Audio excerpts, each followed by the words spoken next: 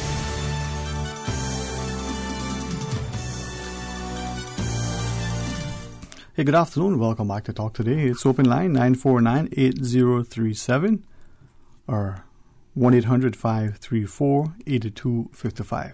It's a toll-free call.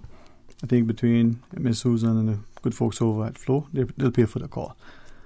Let's go to our phones. Good afternoon and welcome. You're on Talk Today. Good afternoon, Sterling. Good afternoon, my lady. How are you today? Oh, I'm very thankful and more highly blessed. Amen. Sterling, Yes, I ma'am. cannot count my blessings one by one. All I can say is thank you, thank you, thank you, thank you. And you know who that is? That is will be thanking, right? Thank you, Jesus, huh? Amen. Yes, Sterling. Sterling, do you have a young birthday Ruth with you there? Not yet. Not yet. Okay, then that's well. Okay.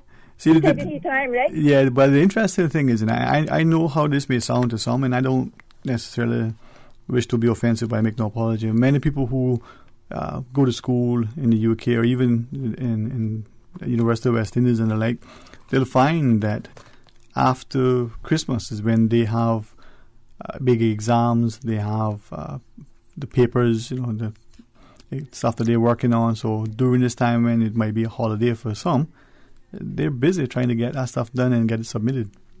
So. I know all that. Yes, ma'am. Mm-hmm.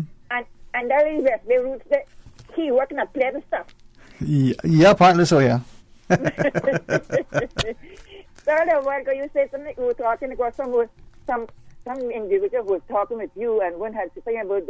Are you mentioning something about darning a shirt or anything like that? Darn a shirt, yes, ma'am. Darn a shirt. Yeah. Suppose now that they would try patching with all these holes that I see people buying out here. Yeah, but what was interesting? Especially the jeans.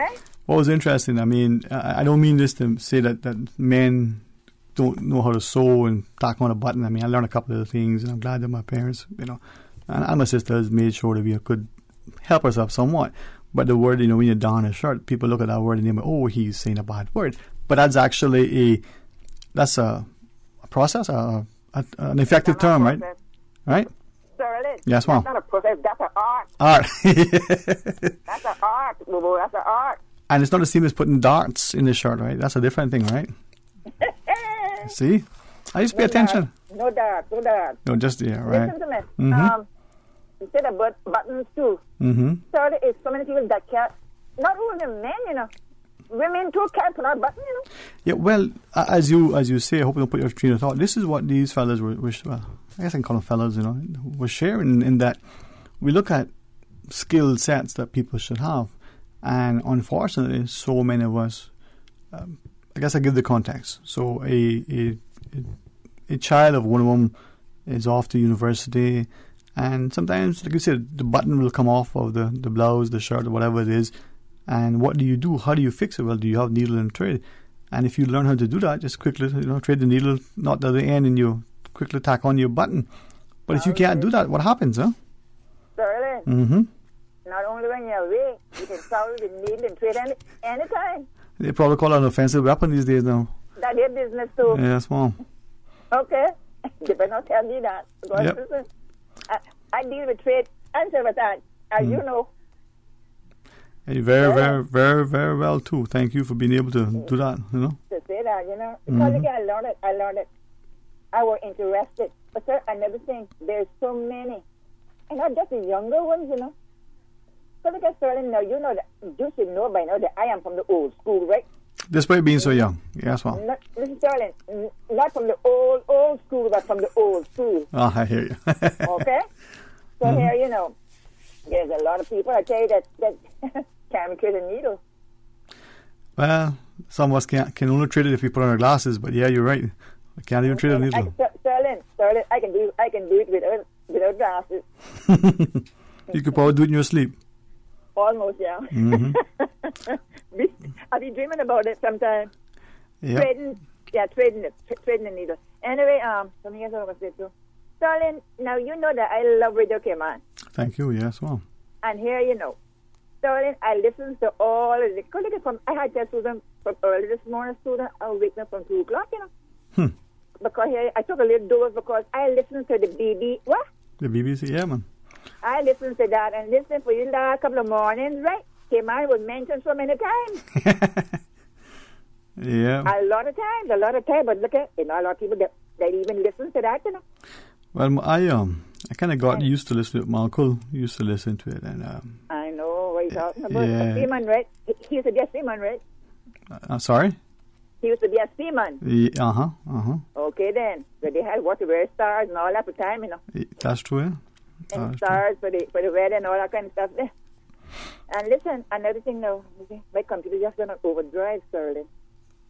My computer just went on overdrive, my BRAIN. Sterling. Did I wake you up?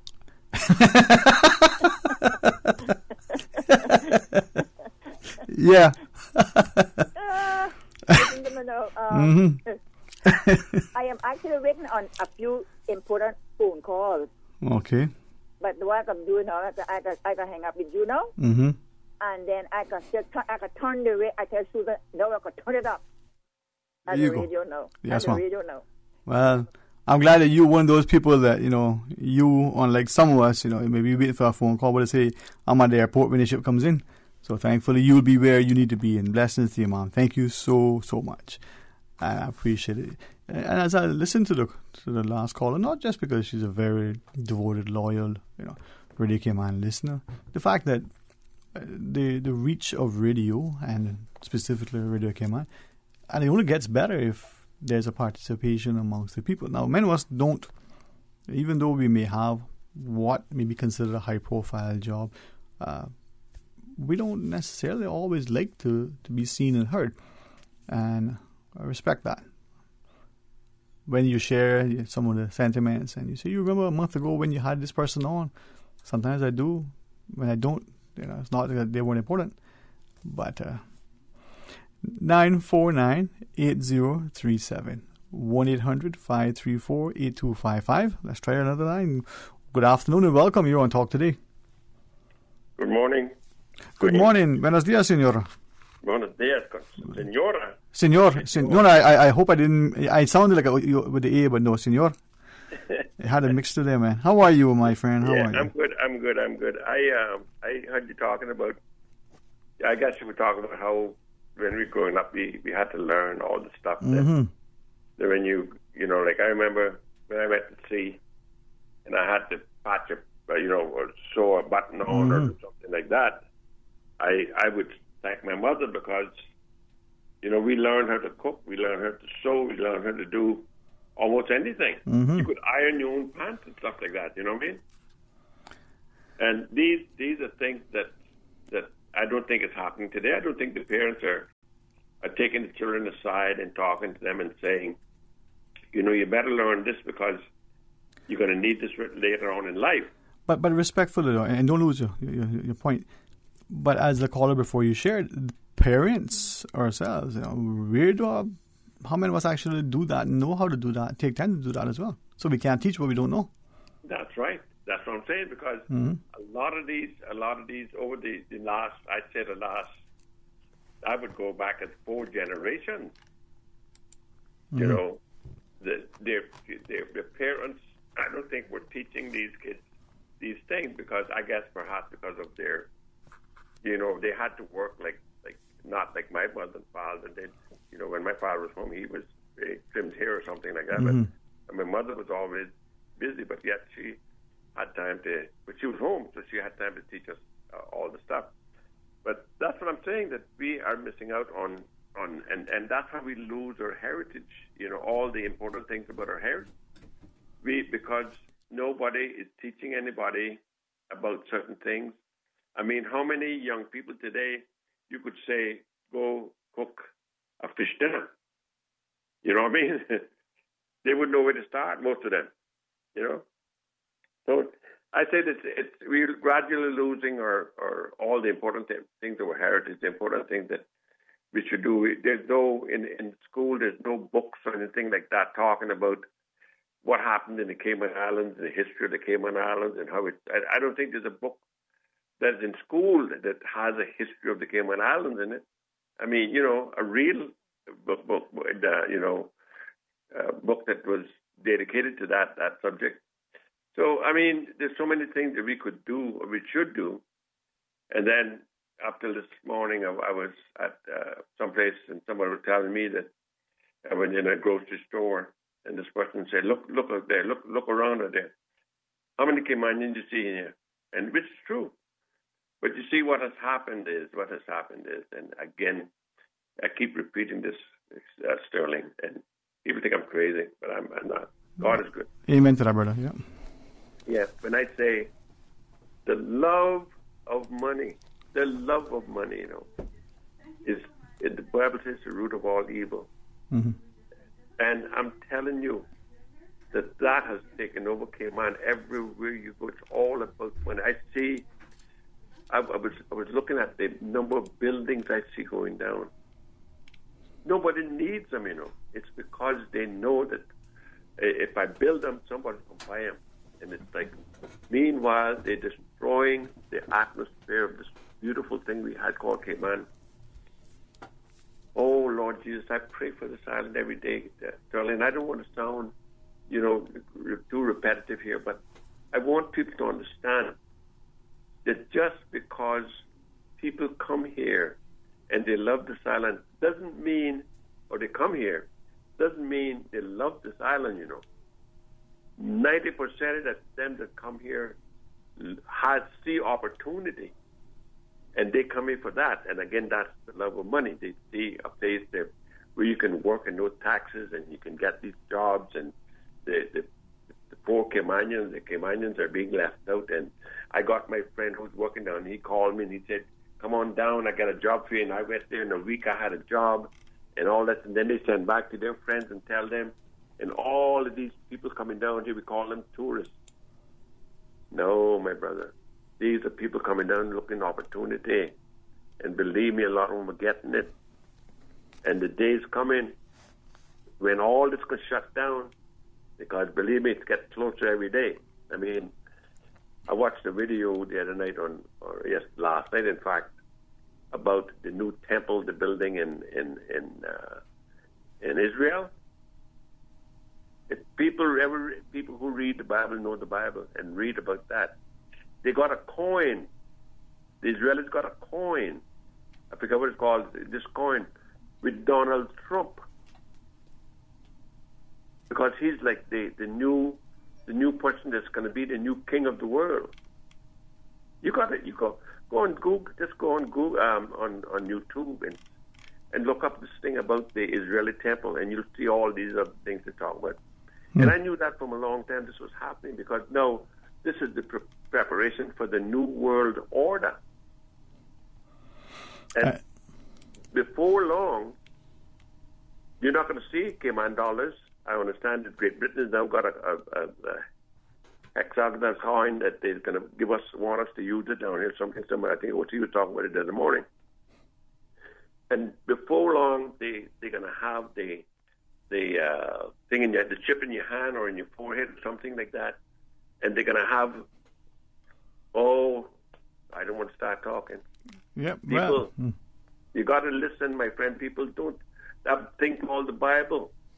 It has everything we need to know in that. And yet people just go to church and they testify and they do this, all this stuff, but it's not.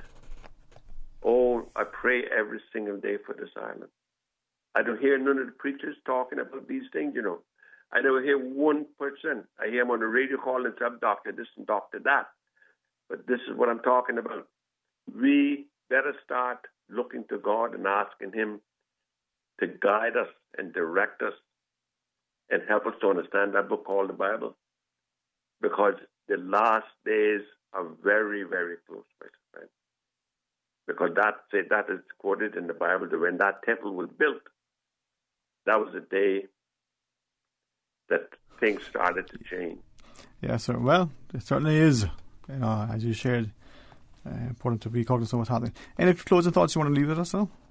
No, I just want everybody that believe in God and trust in Jesus to pray for all of us, for the world, because things are getting serious. And if you go on that YouTube and just talk about it, check something about the temple, the new temple in Israel. Yeah, but you want to be a discerning consumer, whether you're on YouTube or you're in a tube top, either way you want to pay attention. But you are right, sir. But thank you, sir. Thank you very much. Jevy joins us. When we come back, Jeff, you're starting out with a song. Is that the plan that Susan was sharing? No, I don't know about a song, but I think I jumped into a good conversation here. I want to know what was happening here. All right, Susan, pick up on that. Yeah, Susan's going to do the transcript during the... All right. When we come back, Jevy sits with us. We want to invite you to be a part of our discussion. 949-8837. Please stay tuned for Talk Today. This health flash is brought to you by Cleveland Clinic, Florida. Over 65 million people around the world have moderate or severe COPD, a family of diseases that includes emphysema and chronic bronchitis. Cleveland Clinic, Florida offers a wide range of management and treatment options for COPD, including programs focused on education, medication, smoking cessation, and pulmonary rehabilitation. A team of experts is ready to review your symptoms and test results to develop a comprehensive treatment plan. For more information, visit clevelandclinicflorida.org.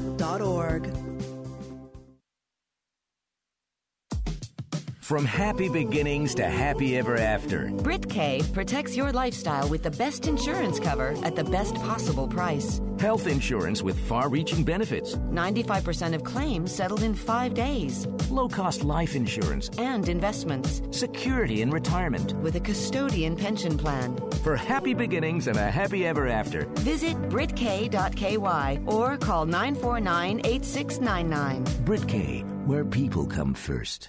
Talk today. But I do have some questions. Talk today. Cayman Islands' foremost listeners' participation program. Talk today. Because there are more questions than answers. What the public is saying. Waiting to take your calls right now. Sterling Dwayne Ebanks.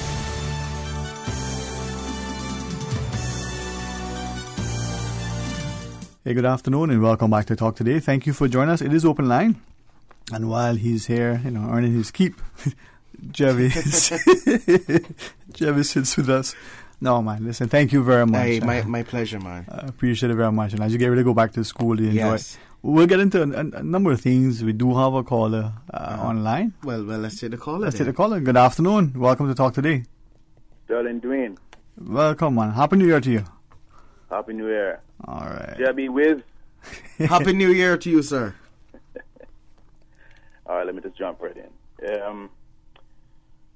The issue of entitlement is one that we cannot overlook, because most of the people that we do bring to the island, you're not going to find them cleaning the road. You're not going to find them in particular jobs because somehow they are entitled to certain jobs. And when we look through our history and we see that the whole erosion of Cayman protection, it obviously goes hand in hand with this entitlement for people that comes here. Do you see that? Is that obvious, or is that just me? Normally when people speak about entitlement, I guess from the past conversations I've had, it's always been about Caymanian entitlement. That's normally the narrative you hear. So it's interesting to hear someone, say that there is a sort of entitlement for people who come here as to what they should be expected to do and not do. Because the truth is, we kind of, if you're going to deal with negative things, we kind of gotta look at them and say, hey, this is a negative thing. Like taking away Cayman protectionism was a negative thing for us. I personally feel that way because, as I mentioned before, we attracted a certain kind of people to Cayman, and they are entitled to a particular lifestyle, and that's good for them. Now, when we move along and we can continue to hear the narrative that Caymaners are not entitled side by side by the narrative of those who are entitled, there's obviously some kind of discrimination that's taking place. Yes, we have lazy people, but you've never heard Caymaners are entitled to a particular thing. Now, I'm entitled to sew a button on my shirt because I'm free to do that, and I can teach my child to iron and those things. Those things are good things.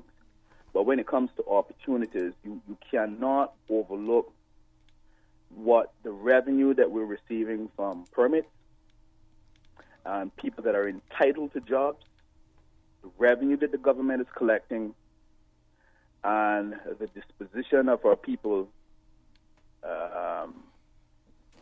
in the process. Am I on the right track? I think I'm following your train of thought.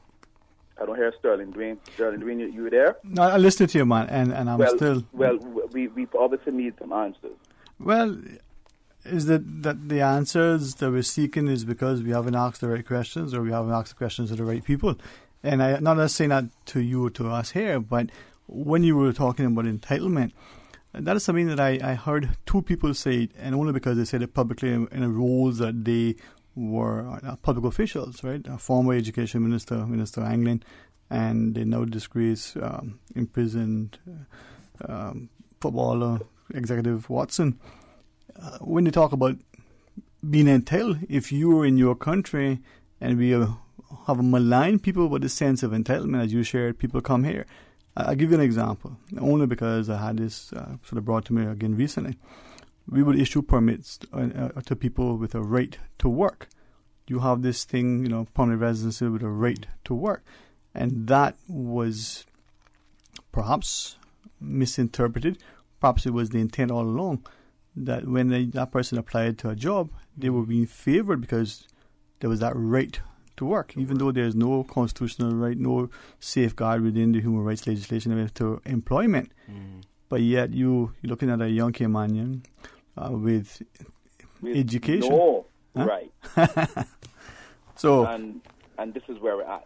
Right. I just want to say, Jebby, thanks for doing what you're doing with your education and thing, and hopefully you come back to Grand Cayman Islands and you contribute and show. Not too much of a show, but we need to be able to say, young Caymanians are doing their thing, they're coming back. We need opportunities. Matter of fact, we are entitled to opportunities. I appreciate you saying those kind words, man. Really do appreciate it.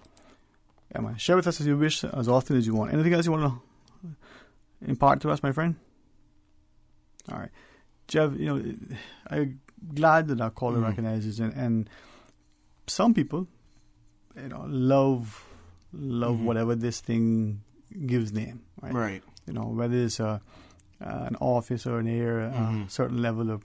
Then there are those ones who, a t-shirt and a pair of shorts, and it'll be cool. Right. You don't need to be seen or heard, right? Absolutely. But as he shared, it's important that you and people like you who have an interest in this type of work are always, feel welcome, always encouraged and nurtured, always help to be grounded, and always given a chance to get, the type of experience and expertise. I think the best way to do that is to not shut people's ideas down, and sometimes you see that with parenting. Sometimes parents say, well, no, you mightn't be able to do that. Well, not because you couldn't do it means that your child couldn't do it. And I think that is something that we need to be cognizant of. Everybody strives to make sure that the generation after them in their family is better. So your dad made sure that to the best he could, you didn't grow up in the same conditions that he did. You're assumingly doing the same thing for your children as well, making sure that they grew up in a situation that you didn't have to grow up in. Yeah, your lot is more improved than right. Right. But what was the thing that in my mind, I could be wrong, that sort of make sure that happens? Sacrifice, the willingness for people, right? So your parents make sacrifices, definitely, right? Definitely, for you to be able to get better. Are you making sacrifices for your children? Will your children make sacrifices for others, right? Right. And we're not talking about those things where you go on a stake and you sacrifice. We're talking about making serious, giving up certain things in order to get. And that's why I think when we look at economics and the seemingly, in my mind, a reason why it should be introduced very early, the concept of opportunity cost. You're giving up this thing to get this thing. It's not just the financial cost; it's the otherwise.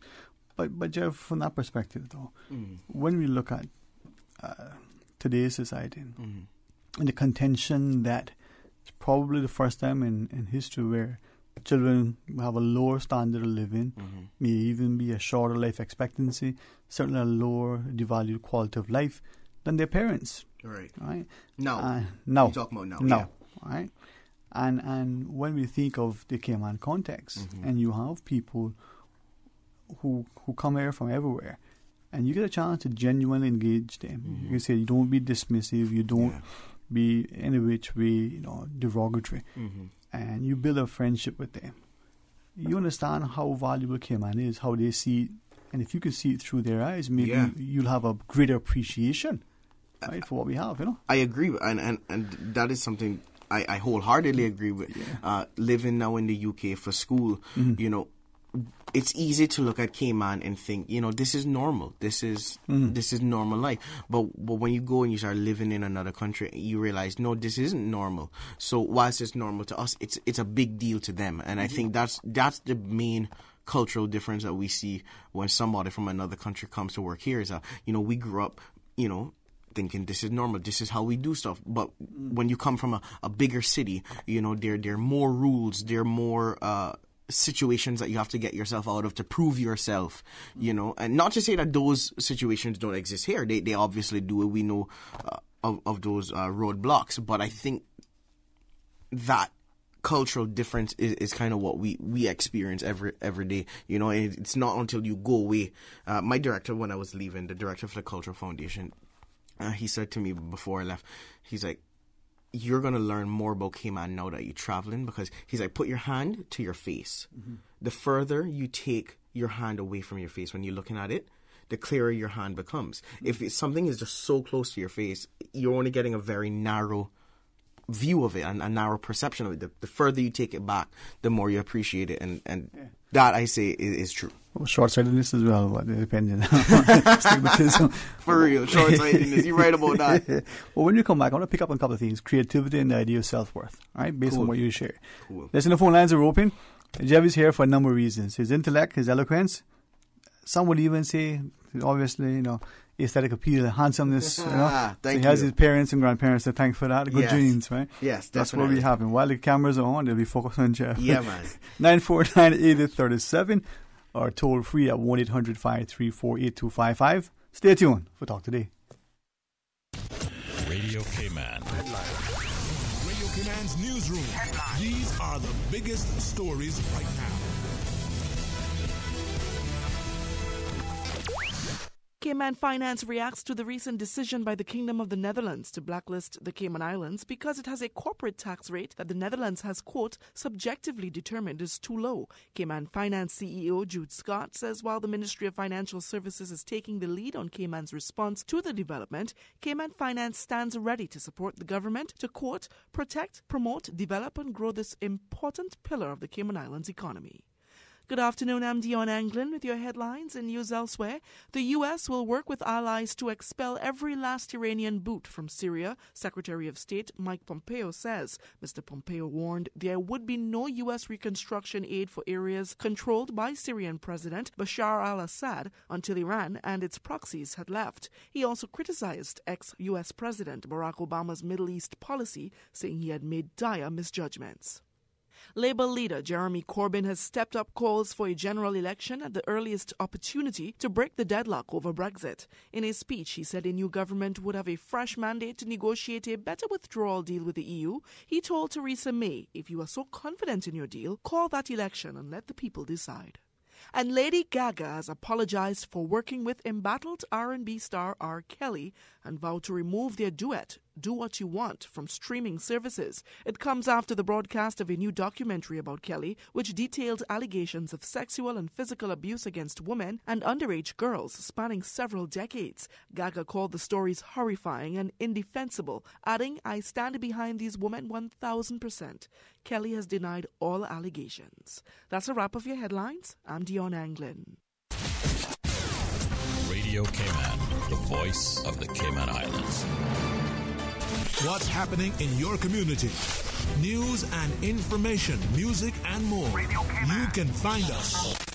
www.radiocayman.gov.ky. Like us on Facebook and follow us on Twitter. Radio Cayman is your choice, your voice for today's biggest news. Radio Cayman.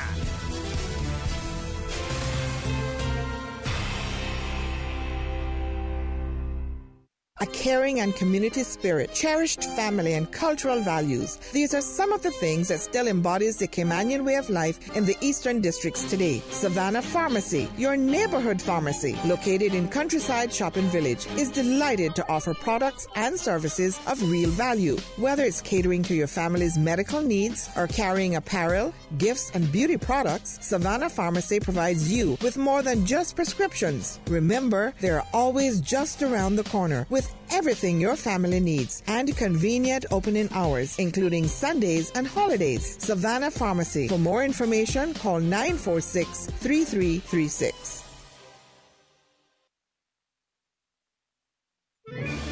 It's a massive decision. It's a massive decision. The cruise port is the most expensive capital works project in our history, with huge social, environmental, and economic effects. The cost will be borne by this generation and the next. It's time for the people of Cayman to have a say. To be included and empowered. And to make an informed choice. The wrong decision will always cost more than we can afford to pay. We have a chance to be united. As a people, as a country. For our heritage, for our environment, and for our tourism. Get your answers. It's your constitutional right. Sign the petition, support the referendum. Support the referendum, and let's build our future together. Talk today. But I do have some questions.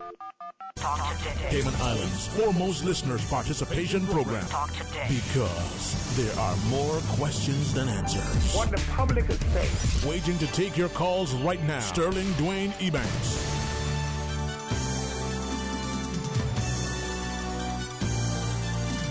Hey, good afternoon and welcome back. Thank you so much for joining us. I say us because I'm in the good company of Jevy. Yes. I don't know how much longer he'll be able to have time spent with us before he has to get back to the studies. But, hopefully it's a reprieve, If nothing else, you look out the window, you can see, the beautiful beyond, that wonderful sunset looming, the seas just breaking over the horizon. What do you think? I'm just enjoying all I can enjoy now, because I know in 2 weeks, it's back to the cool.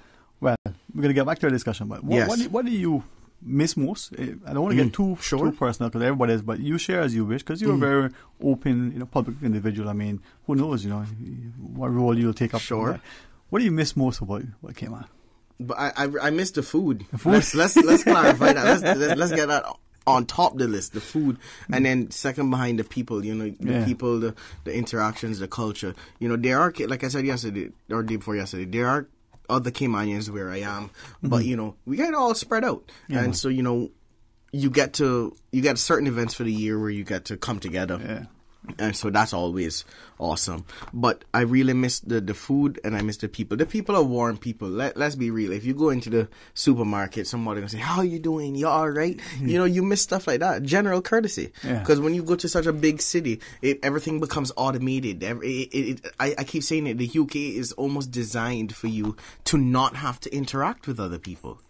You know, people might say, well, you're taking it a little far. No, but it is. Like, if I'm looking at my university course, I love it. I'm learning so much. I have equipment that I didn't have before, but it's very automated to just basically just rule out human interaction. Yeah. Sorry, Miss Susan. Come on, join us in the conversation, man. Hey, see, I can honestly hear voices, you know, but you know that because people talking to you. Definitely. But I can never get her to come online as much as because she doesn't want to injure her career by coming on an episode with you, Sterling. It's like she has made herself known as the most popular radio announcer in Cayman. This, you know, you can't do that. Michael Jackson not going to go on some little rap boy song. You know, Michael Jackson have a legacy. Ouch. I'm just kidding. Next week. No, but seriously, man, it's and the reason why I was asking you about that, so that parents, like you shared just before the break, you know, you genuinely get to embrace and understand what is it about Cayman that you love so much, right? All right, well, maybe Rooster's with a new host might have new equipment they can share since we're not spending the money. But I just all of a sudden my headset just went whoop. Oh no! Oh, that was Jevis. She said Jevis sabotaging it. Listen, if you're listening, laugh with us. Certainly, if you need to share with us, go right ahead. 949-8037 or toll free at 1-800-534-8255. And as we travel overseas, now, I have always been, hopefully this isn't considered political, but if it is, everything is politics. We got politics in school, we got politics in church, we got politics in work, we got politics at home. Every single Caymanian should, whether they have the best university here, should be able to take a year or two and study overseas somewhere. Right? I'm a firm believer that no student should leave Cayman without going to UCCI. I'm a firm believer in that. I went to UCCI, and so I got a lot of respect for UCCI, but I can honestly say that UCCI prepared me to go away to school. And I don't want to make it sound like they prepared me as in they taught me how to be a student. It taught me how to appreciate what they were going to give me. Because let's be real, we have a university, a couple hundred students. Maybe not the most well-funded university. I hope that's not a controversial thing to say. But you know what? And go right ahead. When you grow up in that environment, you learn that you have to fight. It's a kind of fight to get through. So when you go off to university and you now have the things that you didn't have before, you know how to value it. Well, let's get controversial education, right? Just a little bit. Okay.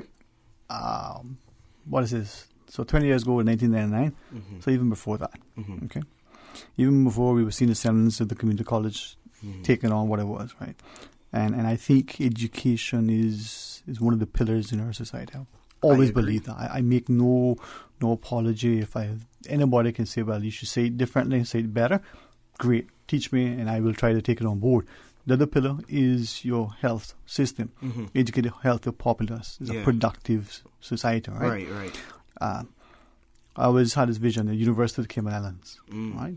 Whether you merge in all these things, under it, your law school, it was just, then become one of, right? You got your school of medicine, school of engineering, school of business, you got these different things under your university.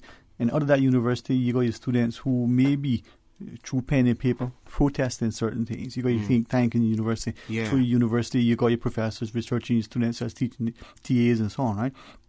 And this is the place where, because it's a small society, maybe there is this national forum on labour, on constitutional reform, on some economic policy, on some environmental thing. And the auditorium or whatever that building is, there's an assembly and there's speakers and maybe the debates for the politicians campaigning can be happening. Those are the things that the university serves as this thing, right? President Roy Borden, when he was there, I think inculcated some of that. But like you said, we need to fund it. It needs to be an independent entity so that it is not seen to be controlled by something, whether it's a political or other interests, right? Yeah, we get there. I agree with those sentiments there. I don't know if we will ever see these two bodies come together as one, but I think it's important for us to start to value the education we have here. It is good. Yeah. And I know we tend to have this mentality in Cayman where as long as you have a degree from any degree outside of Cayman, you're basically educated. Right. But I think we need to get to a point where we can appreciate what we have for what we learn from it before we go off and get. All right. Perfect segue. Remember I asked you earlier, I was going to talk about appreciation and self-worth. Yeah. Right? And like you just said, this notion that, what is it? The scripture talks about a man is not without honor save, a prophet is not without honor save in his own country. Yeah. Anything from anywhere is better than from here. Yeah. Right? Why? But that's a very standard Caribbean mentality. I don't think that is just specific to Cayman. With certain, like for example, I have family in Jamaica. I used to live in Jamaica. I can tell you this. Ask a Jamaican to go to the doctor. Ask them to go to the doctor, right? Yeah. They will, for the majority, will go to a Jamaican doctor because they have this mentality, our Jamaican doctors are great, and that's a good thing. Like Cubans. Yeah, like Cubans. Right. Exactly. That's even a better example. Yeah. A Cuban will only go to a Cuban doctor. Like, I'm going to fly home to Cuba because we got good health care. That's the kind of appreciation and self-worth that we need to have in ourselves as a country. Yeah. But go back to the historical record. And not that long ago, I mean, even in the early 70s, right? They came on a seafarer. Now, I got family members, brothers, nephews, even as they I say this deliberately, hopefully strike somebody and then they'll call us. Even the girl folk, right? Remarkable mariners, right? Right. It's something in the DNA. Has something happened, whether deliberately and consciously, or whether we became complacent, where we no longer value those things, right? So those of us that have, whether good friends from Cuba or have Cuban family connections, the education system and the healthcare, phenomenal, right? I'm not going to champion whether it's good, bad, or different, whatever, but those things I think are accepted. Yeah. And so you say, that is that thing we want. You're looking for people who are in a particular area. You say, well, they're known for this. But it's always been that thing that's been inculcated, been valued, it's been promoted. It was developed with a sense that there was a standard of excellence, and so you don't just get it because, right? Right. Now, this notion that self-worth and we don't value our own. Somebody comes here. Let's look at a couple of instances where it's gone through the courts. A guy comes from some part of the world, maybe on the one passport. Perhaps he had another nationality as well. He was convicted of some offense over there, comes here, not long after gets convicted, ends up in a court. We've seen it happen here. Right? Yeah. And little or no major comment about it. A Caymanian or another West Indian, man, especially a West Bayo, and it's all cried down. Worse if it's from the back. We cry our own down and we let people do it. Why? Yeah. I think because we just seem to have this notion in our head, is the correct word I was looking for, that everything that's overseas is better. And that could be because we have such a wide American influence into our country.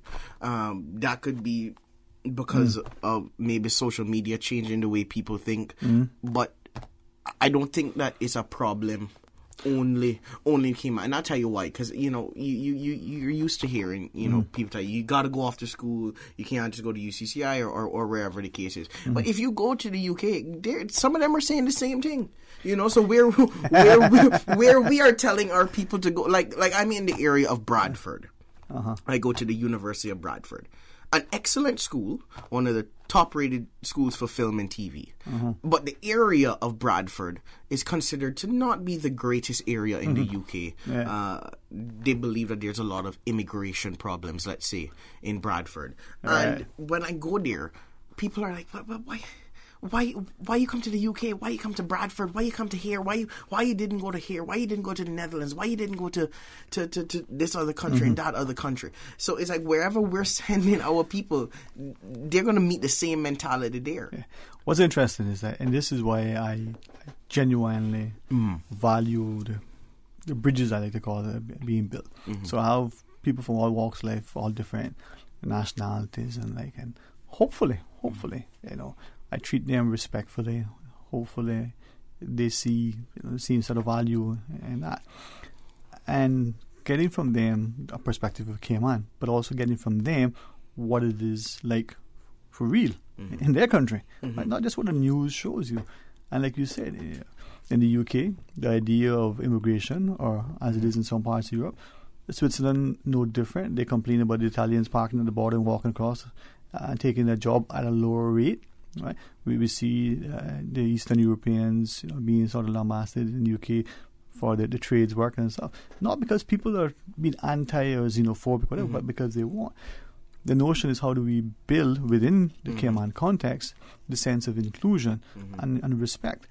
Now, you can't, if you don't respect yourself and your country and your culture and your history and your heritage, you should not expect someone else to value it if you don't value it either. Exactly. Right. If you don't respect yourself, how can you said it right? How can someone else respect you? And I believe the best way to respect Cayman culture is to teach Cayman culture and to engage with Cayman culture. And I'm sorry, but I don't think Cayman culture is being well protected in Cayman or presented.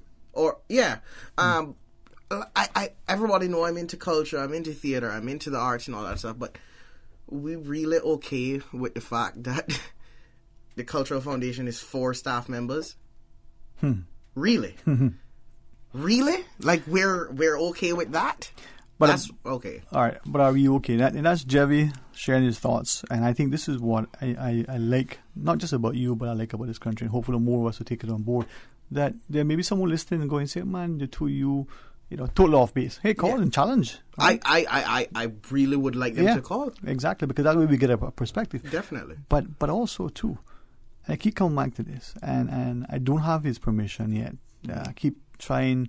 My next step is to actually try to twist his arm, because sometimes you need to hear, just like how we say we appreciate, everything seems to have greater value if it's not homegrown.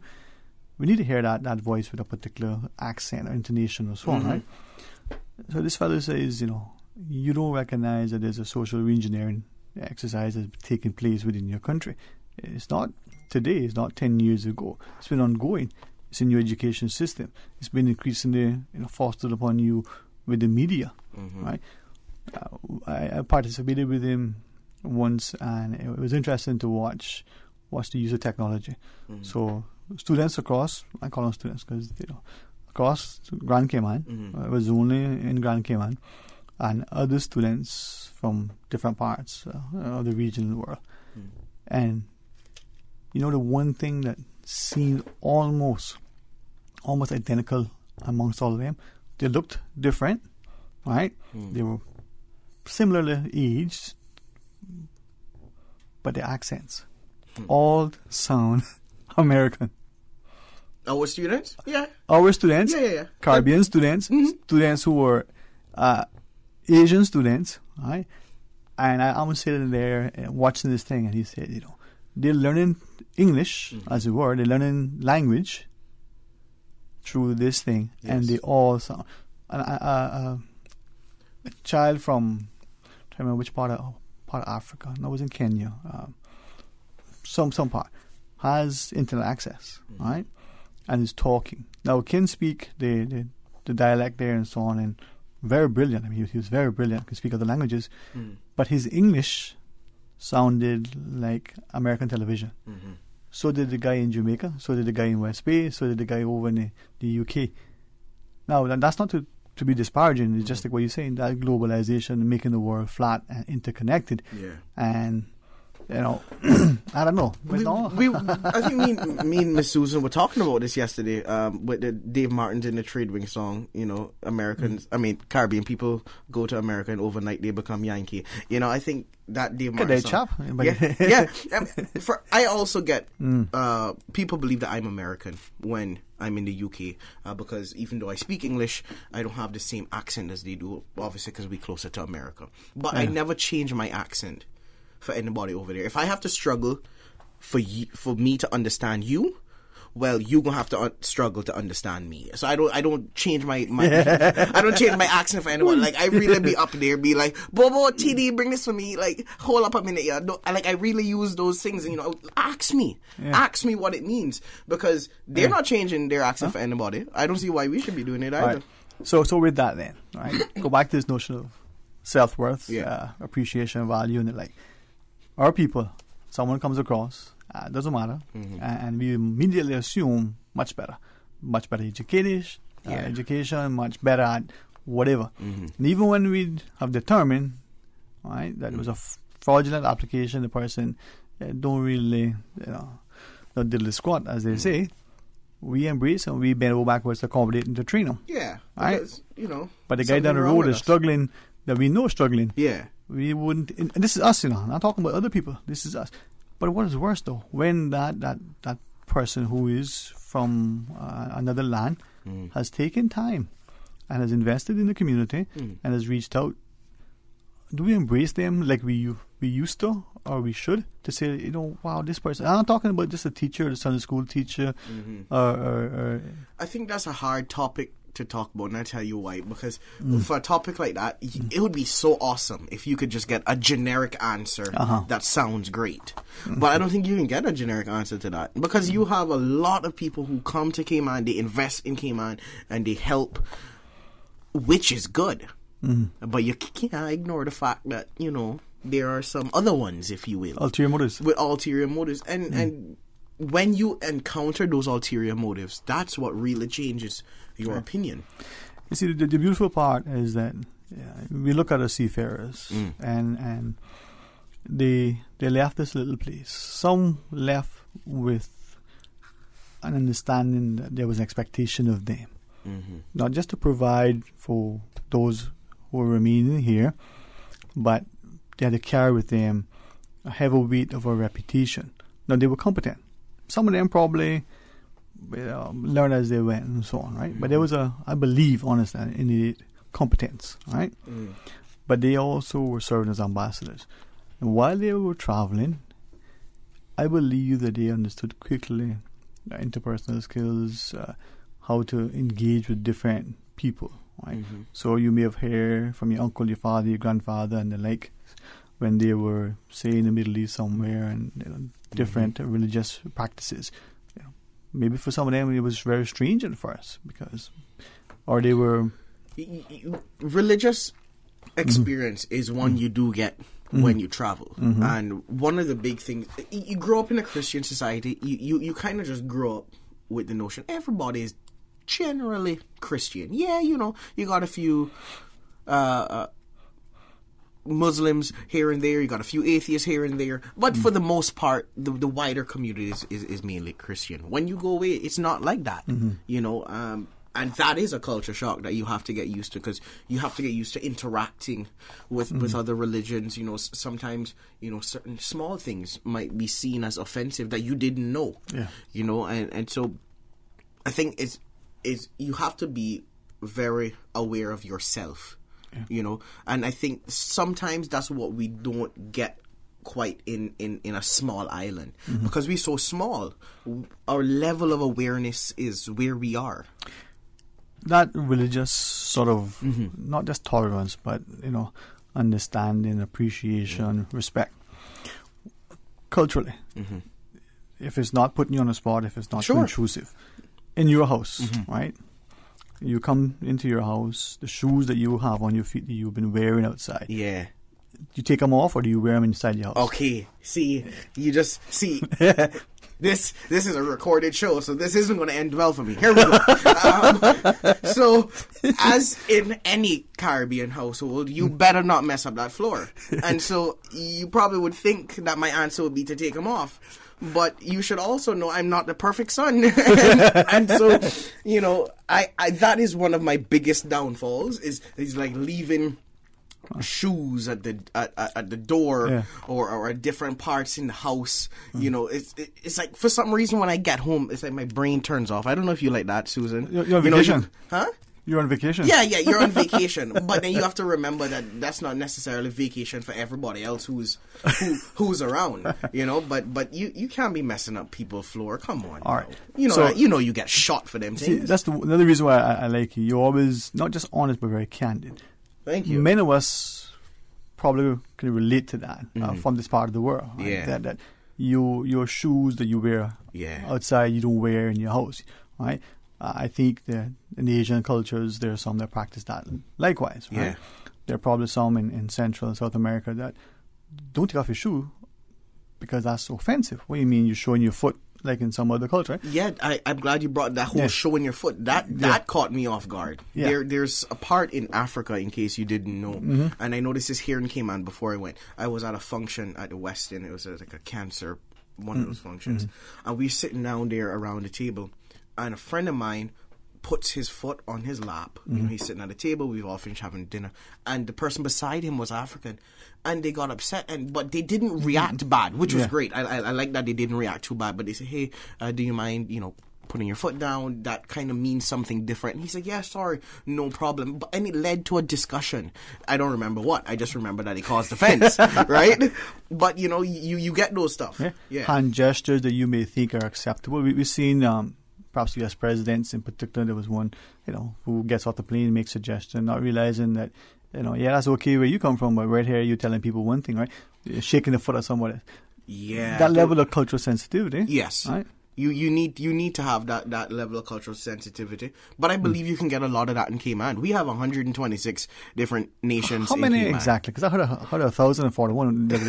How many different? I think according to the ESO statistics, it's like 100 to 126 nations or something like that. Yeah. It's a beautiful place. I love this place. I know, it's like a little cook pot. Yeah, all of us, right, who live and work here, just individually. Do everything we can to make it better. Don't worry about changing Jerry or Susan. Yeah. I mean, you can work on me if you want, but good luck on that one. But that's work. too much. See, so government can't invest in that. Well, they could try. Yeah. Let's work on changing the man in the mirror, right? And simple little things.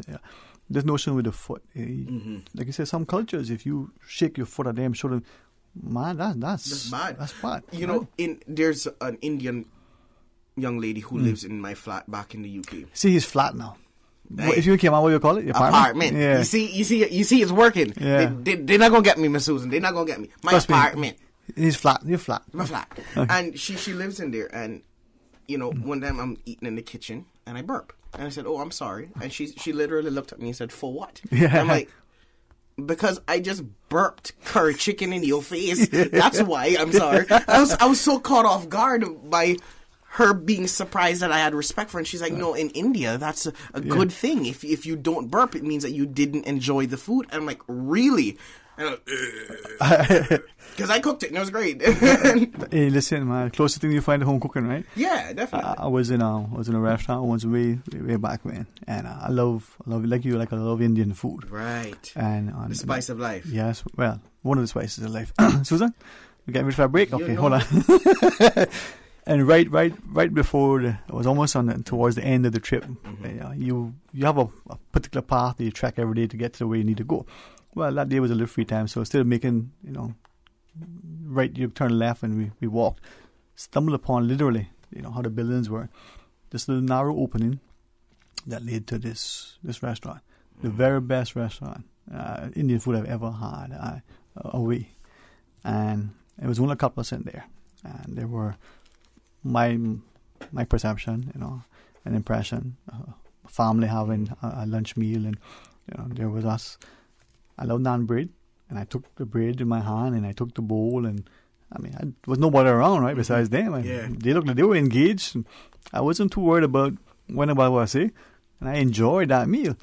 The guy came over, and because of that physical act of using my hands with the bowl and the bread, got a conversation. Yeah. Oh, he liked it. Now, ordinarily you would be very delicate with your knife and your fork and be cognizant of what was around you, right? Right. Get into your food, man. I did it once when I was up there. Like I said, my apartment mate, my flatmate. You see, apartment mate doesn't sound good. My flatmate is Indian, so I saw her eating from her hands, with her hands one day, and I'm like, I'm going to video you. I want you to know this, and you're going to be very, very popular back in my country because because this is not something we see all the time. A grown adult eating with their hands, and so unless it's fried chicken or something. And so when she was doing it, it was quite interesting to watch her do. And I said, "Let me try it. Don't try it. Take my advice. Stick with your knife and fork. Oh man, do it if you're there. If you're in another culture, do it. Do as the Romans do. Does it taste better? A little bit, but then I realized I kind of bit myself, and so I'm not sure if it was the food that tasted good or if human meat is just ridiculously meaty. But I also, as we talk about spice, spice is a drug in the UK. Did you know that? No. I didn't know that either, and that's how I almost bought drugs. And we'll talk about that when I come back. Well, could be because I think parents need to start to understand that as our children travel in particular. Yeah. I mean, there's so many things that I try to learn, and not just the words of what words mean. Yeah. But now this thing is that, and that's what that is. You could end up. It's serious, and right. and I'll be happy to tell you that part. All right, learning and knowledge. When we come back, stay tuned for Talk Today. One TradeX knows there's more than one way to invest. One TradeX is the Cayman Islands' only fully licensed online broker-dealer, offering discount trading services to individual investors and traders, hedge fund managers, and family offices. One TradeX has the most competitive online trading prices of any offshore broker worldwide, with no custody or management fees, free demonstration accounts, and no charge to open an account with a $5,000 minimum deposit. Trade stocks, options, futures, bonds, and Forex. Learn more and open your free demo account today at OneTradeX.com. OneTradeX, the Cayman Islands' #1 choice for online brokerage. OneTradeX is licensed to conduct securities investment business by the Cayman Islands Monetary Authority. Stay tuned. Don't forget to tune in Monday through Friday for Radio Cayman's local evening sports report during the 6 p.m. news hour. Taking a look at Radio Cayman's local sports, I'm Dion Anglin. It is proudly brought to you by King Sports Center, providing your fitness, recreation, and relaxation needs. Don't forget to tune in every Monday through Friday for the 7 a.m. news, brought to you by Cayman National Bank, proudly serving the Cayman Islands since 1974. Visit Cayman National Bank today for all of your financial needs. Talk today. But I do have some questions. Talk today. Cayman Islands' foremost listeners participation program. Talk today. Because there are more questions than answers. What the public is saying. Waiting to take your calls right now. Sterling Dwayne Ebanks.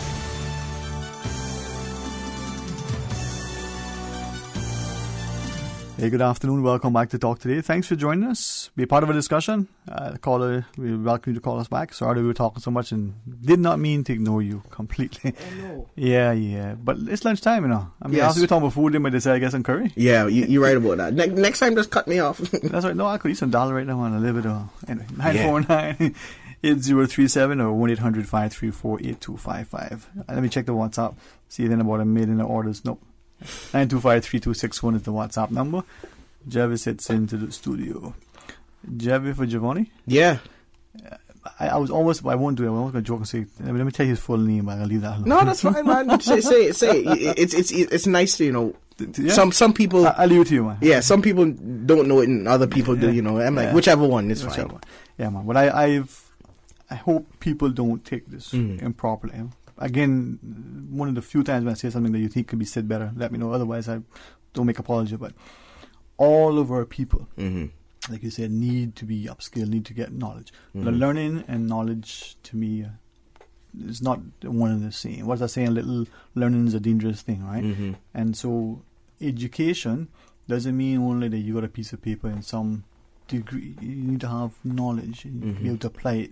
And like the earlier conversations, can you tack on a button? Can you, got a little rip in your skirt or whatever? Can you fix it? Yeah. At least, right?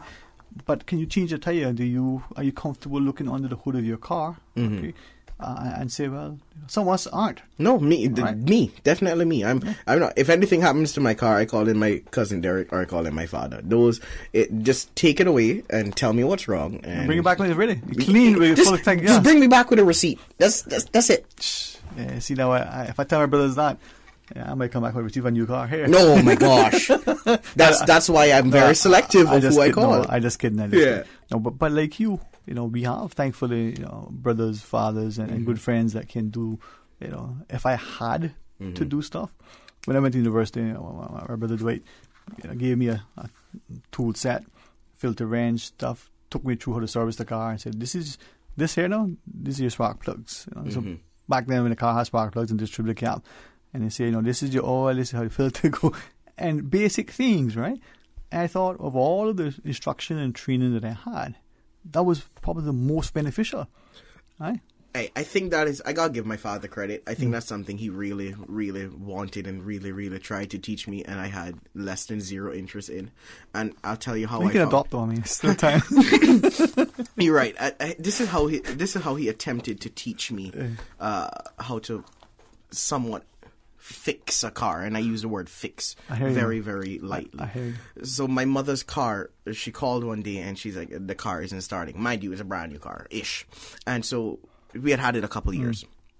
And she's like, the car couldn't start. And I'm like, okay, cool. Do you want me to call a wrecker truck? And so I'm in my father's bus and he's killing himself laughing. And I'm like, what is he laughing at? And I'm like, look, Mama, I can call a wrecker truck and we can bring it to a garage and they can figure it out. That's, to me, a great son. Makes sense. Tried to find a solution. Yeah. He's like, hang up the phone. So I call you back. And he's laughing. He's like, your mother doesn't need a wrecker truck. Your mother needs a jump start. And so I'm like, okay, was a jump start. And so we start to go through it. And so the very next day, at this point in the day, it's too late to carry it to mechanic. So he's like, you need to jump start it. You need to carry it home. And tomorrow morning, you're going to need to jump start it again so that she can take it to the mechanic then. I said, okay, cool. How do you do the jump start? He's like, don't worry, we're going to figure it out. He knows how to do it. He fixes his own bus. I wake up the next morning. He's laid everything out on the porch and then left a note that said, call me when you see this. And so I call him, and over the phone, he tells me how to jump start a car. And he's like, I need you to be very careful because if you put the wrong plug somewhere, you could die. And I'm like, wait a minute.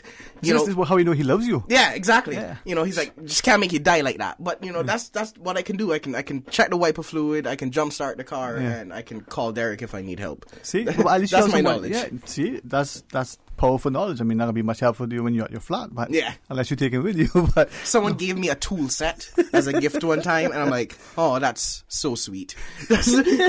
Still untouched, still in my room, untouched. You know what?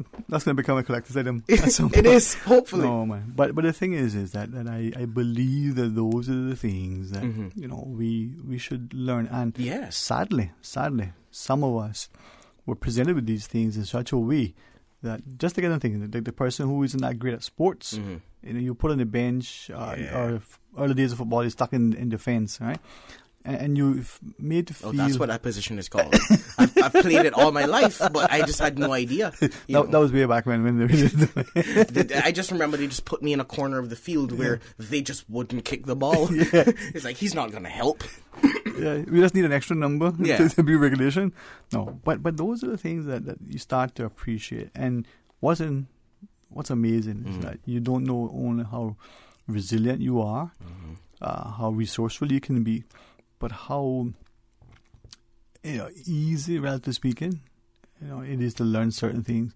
In what I say, necessity is the mother of invention, right? Yeah, definitely. And so when you absolutely have to do something, you can MacGyver it. You can be that thing. Not always, but to some extent. A few exceptions. Yeah. But for the majority, definitely. Whatever you put your mind to, you can do it. Yeah, But as you were sharing, and you were talking about some of the things, I certainly want to ask you more about this notion of drugs and spice and some of the things that you maybe, even at your tender age, and you're not a teenager anymore, you're learning things that are, wow. Yeah. Listen, so they have a drug in the UK called spice, and no one told me that spice was a drug. So let me give you the backstory so you understand where I'm going with. Spice, the drug, is a very, very dangerous thing. Like, the police has to capture you and physically restrain you because you would cause harm to yourself or others. Why someone would take it, I don't know. But, you know, in the Caribbean, you know, you grow up, people drink, and people smoke some weed, you know, you maybe hear stories or you know a couple of people who probably and this is deal with some cocaine. But that's it. That's your knowledge of drugs. Alcohol, tobacco, weed, and cocaine. This is neither of them. And I didn't find it out by taking it. I've found it out by almost purchasing it. So when I was in the UK, I noticed the food, like I said, didn't taste too great. I found very quickly on that the food tasted as though it had been seasoned with salt and disappointment. And so I was hell-bent on finding spice, you know, turmeric and stuff like that. Spice to season what we know as spice, What right? we know as spice. And so I heard a conversation in my class, and the person was like, yo, we gonna buy spice. I'm like, really? You found spice? Yeah. And he's like, yeah, but you can't say it that loud. I'm like, no, this is important. I need to know where the spice is. How much is the spice? He's like, yo, you asking too much questions. I'm like, why is this such a secret? Spice is great. And he's like, it's a spice, a drug. And I'm like, I rebuke you in the name. Like, no one told me, you know. It's like I was that close to getting to a car where I was thinking, you know, I'm actually going to go and purchase spice seasoning. And people listening, I think this is where he said it publicly, Mario Ebanks. It's called many times since I've been hosting this over the years, referencing what was then the Overseas Students Association and the need for our students to network. Yes. To be able to share. Because something like that, it's a word that is very innocent. And very. And I can honestly tell you, I hope people don't find this improper, but if I travel, right, we had to do it this time. You know, you go to a restaurant, you don't want to offend the chef, but what you said, seasoned with salt and disappointment. Yeah, that's it. You know, that meal comes and it's lacking spice, flavor. Right? So we've gone to the supermarkets. Yeah. We purchased the things that we like, put it in a little container of our own. You know, when you go to the restaurant, you just sprinkle it over your vegetables and your whatever you're eating to give it flavor, right? Not necessarily what you would want to have to do, but you do it. But what if, you know, very innocently like you, right? You traveled there, didn't know, and you think you're buying turmeric and cayenne and some cumin and some coriander and, you know, the spices that you know, only ended up two things. God forbid, you know. I could have ended up in the hospital. Yep. You'll be arrested. All out of a very innocent, right? Word. Okay? And unknowing, you think that, and this is where I think as we network and as we share, that parents are having the conversations, the students are having the conversations, they're sharing that knowledge. And the designer of drugs, I guess that's what this would... I don't know. Whoever I don't designed this drug, they are a sick, demented person. Because it literally looks... You know those videos you see where somebody is having a religious breakthrough and the spirit is in them and they're doing these unnecessary motions with their body? It's sort of like that when you look at the video online. And I can't...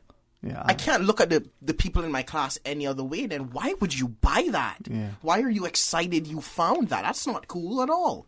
Well, you know, as you shared, thank you for sharing. I did not know that. And it makes me feel sometimes that you're living in a bubble. I immediately stopped buying seasoning in the UK. I'm like, you know what? I'll just wait till I go back to Cayman and bring up my Mrs. Dash and my Laurie's and nature seasoning, because I'm pretty sure that's a spice I'm well acquainted with. All right, Susan reminds us of our break. And for those of you who are listening, I mean, share away, because the experiences that our students have, not just in the class, not just with education.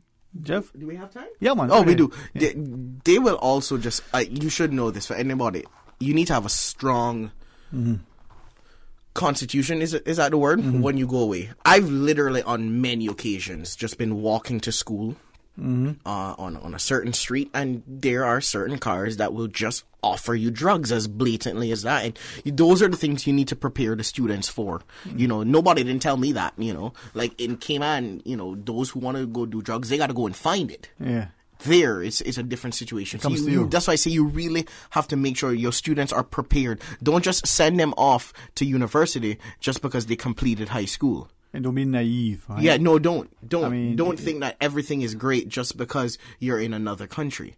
And see, this is part of life preparation. I think we were talking about learning and knowledge earlier, and this idea of self-worth. And if we can, through whether it's UCCI, whether it's a year 13 within our high school system, that college prep, the genuine things that help us. But we do it from day one of their lives, right? Throughout education, so that the child understands that they're heavily grounded.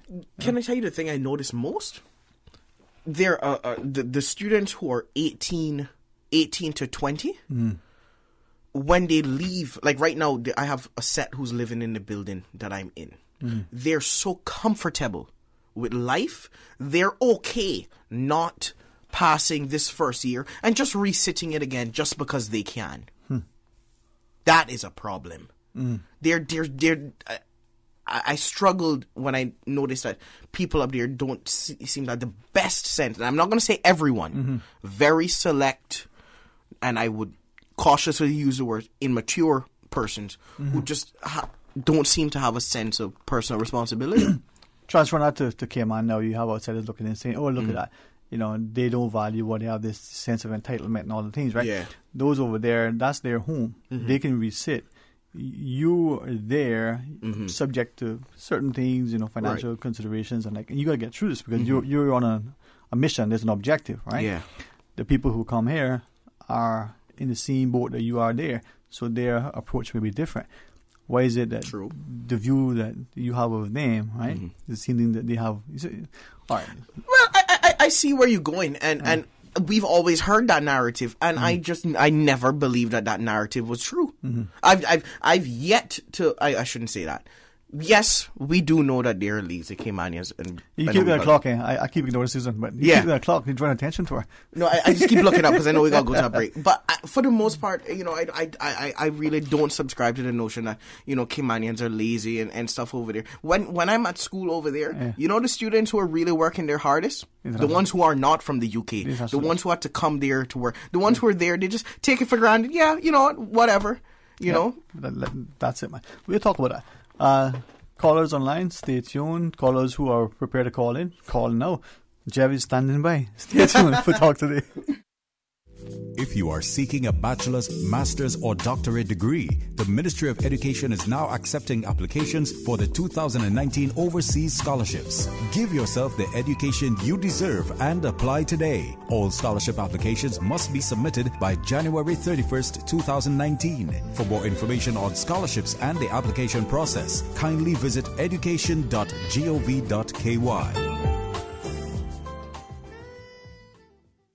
Did you know that recycling collection containers are located island-wide in Grand Cayman? The Department of Environmental Health's program is an integral part of DEH's waste management responsibility in the Cayman Islands. Start your recycling program at home today.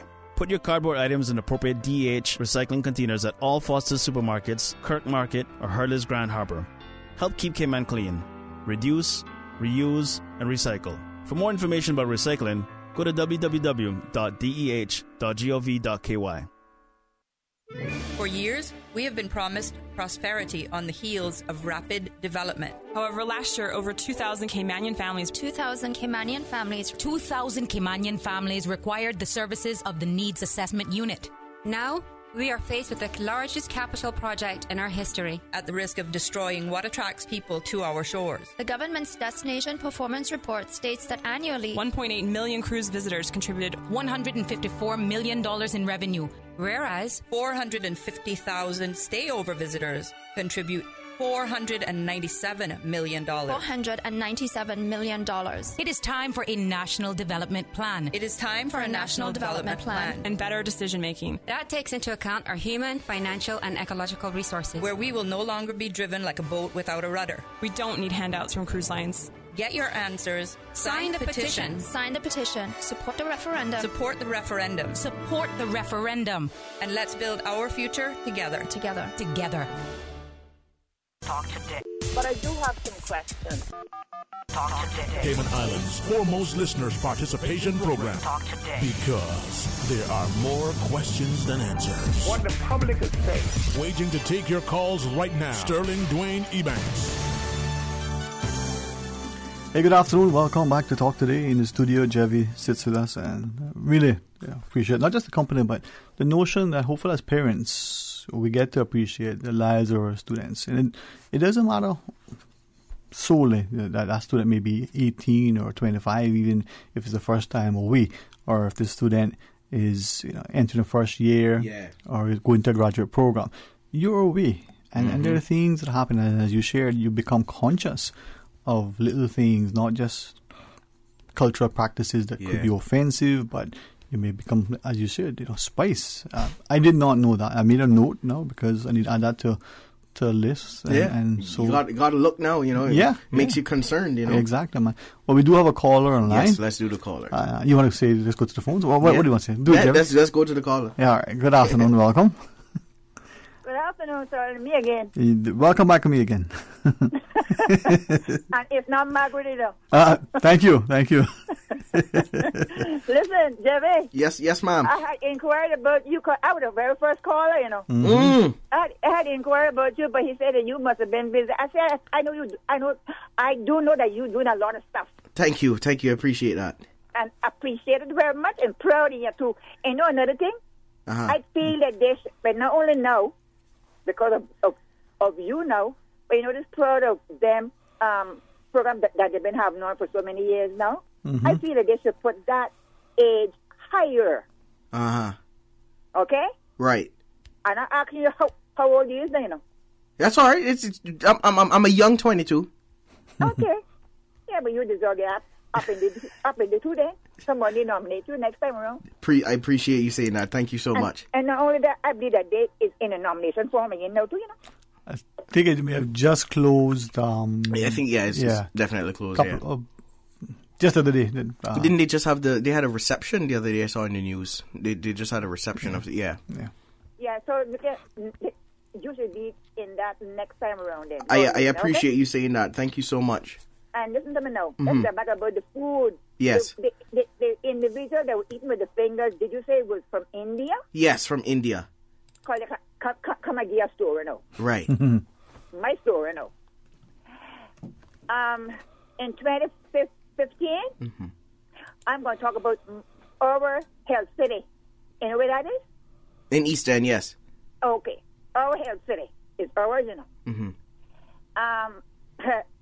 April is going to be 4 years since I had my other hip. I have 2 new hips, and one is 30 years old, and this one was going to be 4 now in April, right? 4 years old, but it's still new. So listen, go to this now.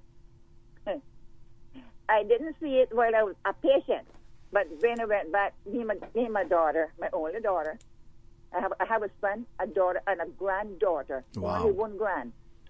So when my daughter's taking me back now to for a follow-up appointment, and after that we went over to their canteen.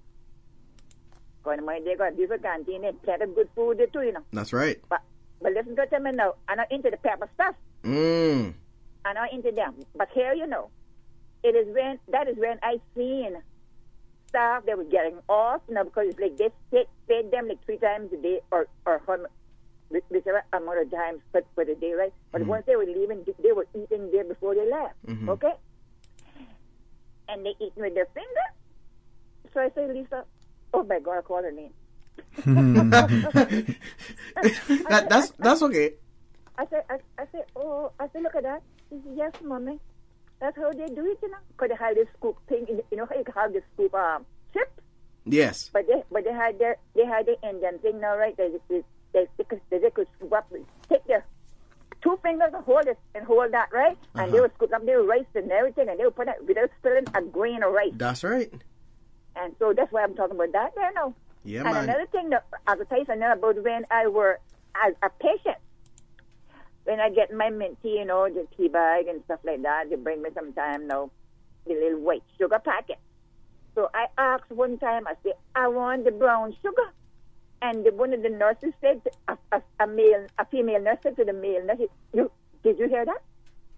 So I said, what do you mean, brown sugar? He said, that's a drug in India. Oh, whoa. Really? Yeah. He said, that is called a drug. No, a drug in India is called brown sugar. Well, that's interesting. Make sure you don't order your coffee with brown sugar when you're in India. That can lead you into a lot of problems. I don't have no coffee. I don't drink that. I drink tea without sugar. I hear you. Yeah. Pure. So, but then, so I'm going to finish right there to make you know that I am following up on everything that Annie's talking about. Thank you so much, Mom. Well, thank you very much, Mom. And that's so wonderful to hear from her, and as she's sharing, I think it's important that we start to appreciate it and not just recognize, but genuinely value our people and their contributions. And I agree. This is, it's not about just having pride in your nation and your people. It's about genuinely building the resilience and the resolve within our own man. So, there are those of us who, if we could return to university, we'll do so in a heartbeat. Others go, oh, that was the longest 2 minutes of my life. I'm glad I walked through it fast enough. Hey, it does. I think when you're going through it feels long, because I just completed my first semester, and it feels like I have been up there for years. But it's like you had good experiences when you're up there as well. But the biggest payoff is when you get to fly home. Yeah. Oh yeah. Well, I want to ask you two things then about that whole university. One is, whether do it now or at some point, little tips and tricks and insights and things that would help prospective students or even current students. But before I do, maybe first ask, you said the things you miss most. What are the things you like most or best about being there? About being there? Yeah. I kind of like this town center vibe that the UK has. We don't really focus a lot around our town center. Our town center is, the courthouse and the LA right there. That's technically our town center. Yeah. But now our town center is apparently Kamana Bay. That changed. Nobody didn't let me know. But it is it is now, And so listen, I have to be your chaperone. So if anybody, go ahead. You're an adult. But I think I like this whole idea of a town center. You can go to the town center. There's the park. And also I really like the teachers. I really I'm hesitant in saying this because it can be held against me. But when I was going through the public school system, I didn't have a very good perception of English teachers. I had my share annoyances with them, if you will. I don't feel they would have. To me, at that time in my life, the best teachers I'd met had been one from Guyana. But when I went over there, I noticed the teachers over there was a whole lot different than the teachers we were getting here, coming from the same country, which leads us to ask a lot of questions like, who are we choosing and why? But it was it was a genuine change that I went over there kind of like I don't want to go over here.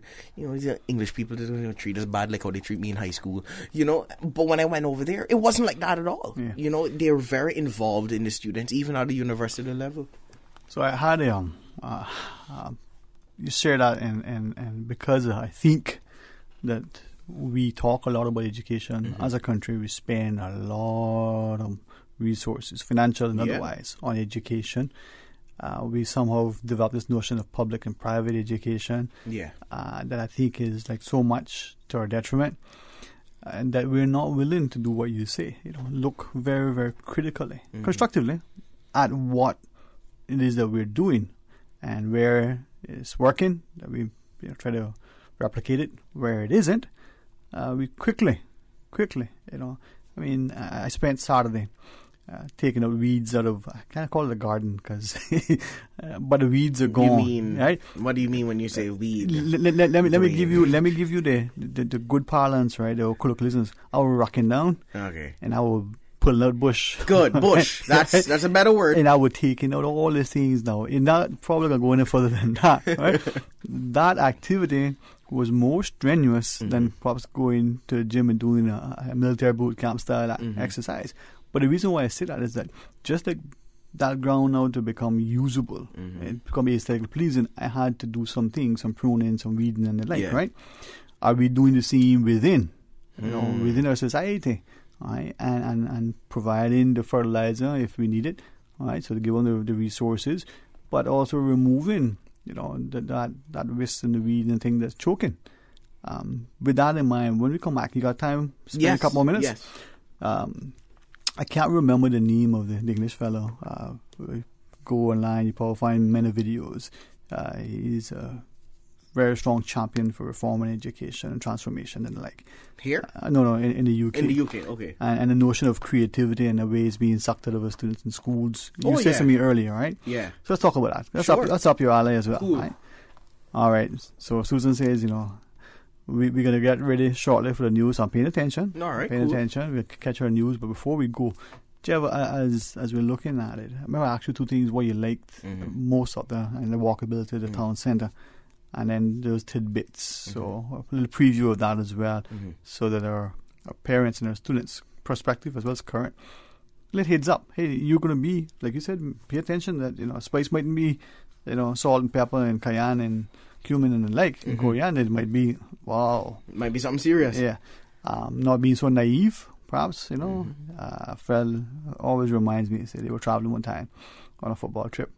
And across the street with this, I thought he said a gaggle of girls, but I could be mistaken. But anyway, an assembly of the opposite sex. Right. And they were waving and calling to him. And one of them was saying, "Do you see that? They know us and they want us to come over here."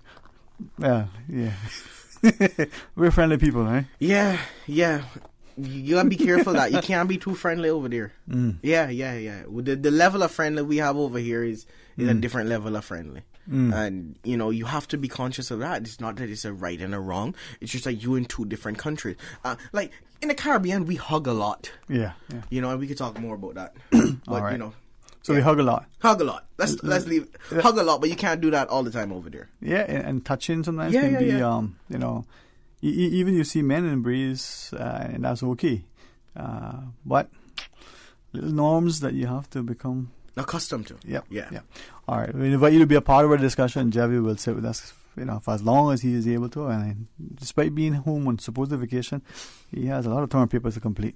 949-8037 or 1-800-534-8255. Let's head across to Susan and then come back with chocolate. Stay tuned for Talk Today. Satisfaction is guaranteed 24 hours a day, whether it's music or information. From Grand Cayman to Cayman Brac to Little Cayman, we've got you covered. You ever hear a thing like that? Radio Cayman in the Cayman Islands. Radio Cayman. Radio Cayman's newsroom. These are the biggest stories right now. The governor's office says someone has set up a bogus LinkedIn account using His Excellency the Governor's personal information and has been requesting money for charity. The account is fake and you're asked to ignore it. The matter has been reported to both LinkedIn and the Royal Cayman Islands Police Service. Good afternoon, I'm Dion Anglin with your headlines and news elsewhere. Car maker Ford has announced plans for a major shake-up of its operations in the UK and mainland Europe. It is expected to lead to thousands of job losses across Europe, including the UK, although cuts at its UK factories are not thought to be imminent. But Ford Europe boss Stephen Armstrong said should the UK leave the EU without a negotiated deal, a further review of UK operations would take place. Ford is now going to talk to unions about measures to reduce costs. Prosecutors are calling for a suspended €5,000 fine for French rapper Nick Conrad, who is on trial for incitement to murder in Paris after he published an online video entitled Hang White People. The music video shows the rapper acting out the kidnap, torture and hanging of a white man. The lyrics, which sparked outrage, call for white babies to be killed. And several people have died as heavy snow continues to cause disruption across parts of Europe. In Austria, avalanches claimed the lives of several people, while temperatures dropped to record lows in northern Greece. That's a wrap of your headlines. I'm Dion Anglin. Radio Cayman, the voice of the Cayman Islands. What's happening in your community? News and information, music and more. You can find us. www.radiocayman.gov.ky. Like us on Facebook and follow us on Twitter. Radio Cayman is your choice, your voice for today's biggest news. Radio Cayman.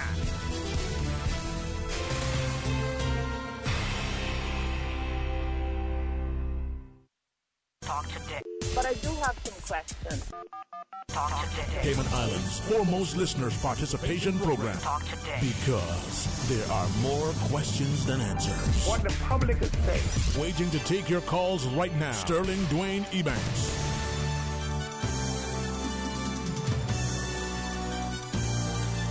Hey, good afternoon. Welcome back. Thank you for joining us in the studio. Good company of Jevi as we get a chance to, I almost want to say, man, make you earn your keep. But we never do that. Appreciate it, man. You got through all your scholarship things. Are you all set and ready to go back? Yes, ready to go back. Because I know that the overseas scholarship secretary, I say this, remembering what it was like to be a student, understanding what it was like to be a parent of students and the like, and we are enjoying our Christmas. They're actively processing checks to get students ready for the next semester. Huh? I should clarify though that I'm not on a government scholarship. I'm with Insurance Managers Association that came out, so I definitely have to say thank you to them again. It's really an opportunity that I am taking head on and really enjoying it. But you're right. There are persons who are working over the break to ensure that students have their scholarship money for when they return. Yeah, man, and UK insurance managers are assisting you. You'll come back and you certainly won't be working more than likely. I mean, things could change in the insurance sector, but that investment in our people, in our community, is invaluable, and I'm hopeful that as a people we start to appreciate it. As students, when we are studying, whether it's online some capacity, because that's the option we have, whether it's at one of the local tertiary institutions here, UCC included, or whether we're overseas, that we take it serious. That we're committed to it. If it's one class that we're taking, or if we're taking a full load and then some, that we're focused, we're committed, but we're making time too to relax and recharge the batteries and make sure the mind is clear. With that, having a first semester, that's what I call it. I'm not sure what it's called over there. Same for me. Yeah, okay. That doesn't change. Yeah, I mean, you're talking about flat. Yeah. I'm just wondering now. Right. So you've spent the first one, but you've, as you shared, was already a student here. So you had some time on your belt. You're comfortable and familiar with hopefully the habits of a successful student. But being there is different. You don't have the immediate connection. There's a strong differential in time difference there as well. What would you share to students who are either going or who are there now? With the technology we have, it's easier to stay connected. So I still talk to people every single day when I'm up there with people in Cayman. There is a 6-hour time difference, and what's important is that people on both sides of the world understand that time difference. And I find a way to make it work, and other students can do it too. It's a time to learn about yourself, to learn about communications, how to get it done. But it can work. It can work. It can definitely work. Yeah, man. And I think it's something that as we look at it now, as a supporting cast back here, the parents, the siblings, the friends. Yeah. What can we do that will either help, and what should we not do that potentially could hinder? If you have a student who's in the UK, remember that 6-hour time difference. You stick to that schedule, because sometimes I got people call me and it's 3:00 in the morning when they call. So just being conscious of that is, I think, very, very important. But just being supportive. Sometimes it's just helpful when you can just rant to somebody. like not every time I call you, I need a solution. Just to hear me out, man. It's great. Thank you. I appreciate you going out of your way to get that solution. But sometimes you just need to rant and cuss. It is a natural part of it, and I've had a couple incidences since I was in the UK, where I view it as defending myself, where, you've had to come to your own defense. And, I'm explaining it to people back home, and, like, oh, well, you probably shouldn't do that. Yeah, you're right. I probably should have done that, but I didn't care about that then, But to have the right kind of support is very, very, very important. Not just support, because anybody can be supportive. Bad influences can be supportive. You just need to have the right support, So make sure you have your people who are going to check up on you that you do in your work. Obviously, you have your own sense of personal responsibility as well. But the right support, that's the best thing that parents or friends can do from here, is just be the right support. Sometimes you just need to call and vent. Sometimes you need the advice. But it's okay to ask. You just want rant or you want to discuss. Because listen, I'm an arguer. Anybody who knows me will tell you I'm an arguer. Right. And sometimes I just call Isaac or whoever it is and rant. This is it. 15 minutes. It begins now. you know, and then it's over, you move on. But sometimes you need that person you can talk to. And as you share, the technology is so much easier now to stay connected. You know, back when someone was in school, you know, if the cord wasn't that long, the two cans couldn't connect, so you couldn't talk. Right? You had to write a letter and send it and wait for it to come back. That would have been quite interesting. Yeah. I kind of want to turn off my phone a little bit just to experience that. Well, if you do, you know, two things, just out of caution. Advise people that you know that you're going to be contacting you often, and I'll be down for 5 minutes or 5 hours. Yeah. Because people have got, even those who talk about randomly about technologies, you know, consuming everybody, when they can't reach you, what do you mean they can't reach you? Right? But the second thing is have a backup. So because if you think people listening think it's easy in this day and age to disconnect, it's not. Wow. It disconnecting. There's a little feature on the iPhone now. People who listening who have iPhone to understand it. There's this feature where it tells you how much time for the week you've spent on your phone. And when I was over there, I still have a Sony Ericsson, so I'm not sure. So like, what? But this feature, it showed me that I was on my phone for over 6 hours every day. Wow. And I was mind blown. That little feature, it's always been in the phone, but Apple just kind of now making it public so you know what you're doing. And that's something that I had to really focus on. So I think I'm down to now like 2 hours, an hour, 2 hours. You know, use all those features. If you're a student going over there, most important thing is find what works for you. I couldn't study in Cayman. I'm just going to say it. I studied in Cayman. I went to UCC and then I left. The studying that I'm doing now, I couldn't have done in Cayman. There's too much distractions in Cayman. I had one assignment to do over this Christmas break. I did it and I submitted it on time. I could have well and done that assignment on the plane ride home. But just the mere thought that I was going back home, I didn't end up doing that assignment until the first week of January. And it was... Well, sorry, like 2 weeks.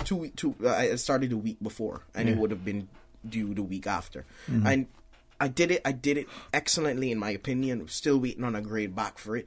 But what I'm saying is, over there, I felt more focused. And that's because I found a routine that worked for me. Sometimes it was studying in the library. You have an objective, then, a mission. You have a schedule and a plan. All right, we do have a caller. Let's take the call. We're going to take the break. You sure? You see, people think I'm in charge. No. Well, it's interesting because it's Susan and it's you, and we're talking to this with a roommate of mine over there. Men are never in charge, but we'll get into that in a little bit. Let's take the call. So we take the call, Susan? No. You see? No. The person who lives in my apartment, she has a boyfriend who's Indian, and she kept saying, in India, the men are in charge. And I'm like, young lady, you would love to live in Cayman. Men are never in charge. We just, whatever the women say, we just, yes, ma'am. This is what it is. Like, have you ever seen a man and he's in charge of his relationship in Cayman? Yeah, he's divorced. He's divorced. We gotta take a break. We'll come back. More talk today. The only bad workout is the one that never happens. Make 2019 the year you commit to fitness. Let King Sports Center put you on the right track with their Get Fit 2019 sale from December 15th to January 15th. 2 for 1 Powerhouse Gym memberships for $600 or a single membership for $325. And call them to find out how you can take an additional $100 off this sale price. 946-5464 or visit kingsportscenter.com. King Sports Center, providing your fitness, recreation, and relaxation needs. Remember, fit is not a destination. It is a way of life.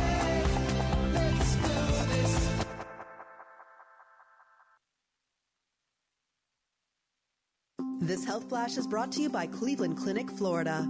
Over 65 million people around the world have moderate or severe COPD, a family of diseases that includes emphysema and chronic bronchitis. Cleveland Clinic, Florida offers a wide range of management and treatment options for COPD, including programs focused on education, medication, smoking cessation, and pulmonary rehabilitation. A team of experts is ready to review your symptoms and test results to develop a comprehensive treatment plan. For more information, visit clevelandclinicflorida.org.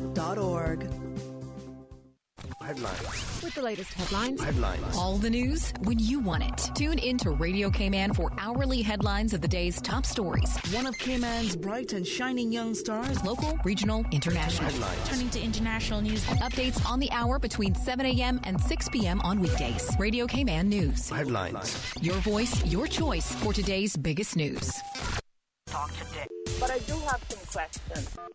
Talk today. Cayman Islands' foremost listeners' participation program. Talk today. Because there are more questions than answers. What the public is saying. Waiting to take your calls right now. Sterling Dwayne Ebanks. Hey, good afternoon. Welcome back to Talk Today. Thank you for joining us in the studio. Good company at Jevi. On the phones, we have a caller. Yeah, let's take the caller. Welcome. You're on Talk Today.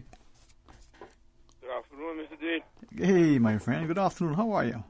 All right, well, good afternoon, my boy. Good afternoon. How are you? All right, I'm good. Enjoying the breeze, you know. That's right. Yeah, homeboy, try to get that education. Thank you, man. Thank you. I tried my hardest. Come back here without one, yeah. I won't. I promise you. Yeah, man, we need plenty on out. They're getting that, taking it serious like how you take it, you understand? Yeah, man. And glad you see you on the radio, you understand? At least you're preaching about something other than, you know? Appreciate you saying that, man. Really appreciate you saying that. Yeah, man, because you say what I preaching about, right? Mm-hmm. They thinking I try and get them smoking. You know? But I'm not trying to do that. I try and get them a job. I tell them stop locking them up. You understand? Yeah. Something in the news just a minute ago about this rapper about hanging this white man, right? So I noticed it real quick to bring that to our knowledge, right? But they never see this letter from the NRA. We say that we gonna own black people. We gonna own black people again. They never post nothing about that, and nothing about Radio Cayman. I talking about the whole world news. They try not to say anything like that. And that's what really going on. You understand? Mm-hmm. Mr. Dwayne. Yes, sir. You're asking me about why it's not saying expats no more. It's saying these white people, right? And what come to my notice is that people are getting taught through this president in the United States to recognize white people as the enemy. You understand? They're getting kind of brainwashed into thinking that all white people is the enemy. This is where you're hearing those white people, or when you hear instead of expats, you know? And in a way, when you go in your day-to-day life, you'll notice, right, that these Jamaicans, Filipinos, Hondureans, or wherever they come from, they always got, like say, a friendlier attitude towards you, right? Than a clear-skinned person. They'll just walk across you, don't even see you. It could be your own family member. He can just be a lighter shade in you. He walk right across you, don't see you. It could be a person that was black, and they bleach their skin and they gone. They don't see you no more. Okay. So this is why, when you ask me about why that is changing, right? What you see, I know is not like that. It's the elites that is the enemy. Because the first rule in war, you have to recognize who's the enemy. That's the first rule. You have to know who you're fighting. And you believe the elites are enemies. But if you don't mind me asking, when you say elite, who? Just an example of who you might be referring to, dear. Do you mean elected representatives or just anybody in any high position? I'm talking to people like we and you can't see. You understand? They secretly run this and you don't notice. You understand? I got you. I see what you mean there, and to basically expose information, you mean? Interesting. Yeah, it's very interesting. very interesting. And when I think about these laws, about what they got here, what are we talking about? Or sorry, what me and Mr. Dean usually be talking about? Is a type of almost gerrymandering when it comes to this. I can stop you from voting once you got this on your record. You understand? I can stop you from creating changes that will benefit yourself. Once you got this on your record, they can say and deny and say all they want. They can say this is for the children. Yeah, this is for the children to catch you, stop you from voting, changing this our old way of life. You understand? That is what bothers me. Because they can't come with no other reason why it should be this way. Because what I telling on this radio enough time is that this thing here carries almost 50,000 different type of stuff that you can make out of this. So you go and you calculate 50,000. Just say you get about 30 people on a job. You know what I mean? On a job, out of that 50,000, each and every one of those materials or whatever you making, you got 30 people making that. That's a lot of jobs. That's a lot of future. And they talking and they want, and you see how high this port getting. This is only $200 million in. But they spend $200 million every year to lock us up, to arrest us, take us to court, lawyer, everything. And then when you get the lawyer, this is what the sad part about me. The lawyer, he tells you plead guilty. You don't even care. You don't plead guilty, man. Let's get this over with, man. Shut your mouth. That's the part that gets me. I had one of them judges call me an animal inside it, and I never forget that. That gives me nightmares. Now, do you think, in that particular instance where that judge spoke to you that way, was that because of the charge before the courts, or is that because of the person the judge was looking at? That because the person they were looking at understanding the hypocrisy that they're going through with me in that court. And I starting to question that. I starting to have sense of that. Like I know more than what I'm supposed to know. You understand? That's when they get called animal. That's why. You understand? And believe this judge from Canada. What's she doing over here? Well, again, this is when it comes down to whether it's a judiciary, whether it's the people in a prison or other part of working in the justice system, or whether it's the people in appointed position in government or even in the private sector, or NGOs included, or churches, or schools. Where are we ensuring, that we're positioning our people, giving them the training and the qualifications? Any other thoughts you want to leave with us? Yeah, sorry. When I saying that, right, I'm not trying to say, like, she's not supposed to be or anything. No, I follow you, but go ahead. Yeah. I just saying the way the rest of the judges is, or the rest of the law system is in Canada. Why you over here with a totally different mentality? You want some not to retire mentality over here? Well, it probably goes back to maybe some of the things that we were looking at in a different vein, but almost similarly. People come from home and go to other places, and their approach to this position is completely opposite, or maybe different from what it was, back home. Take it easy. All right, man. We'll chat again, right?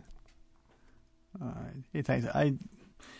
He puts some things on the table sometimes, man, that if you don't make you think and ask questions and see that he's seeking solutions, but from a perspective that, there has to be respect. And, you've given your child a new pet for Christmas. Instead of a goldfish or a cat or a dog or a bird, you teach the child to respect, care, love, nurture, that pet,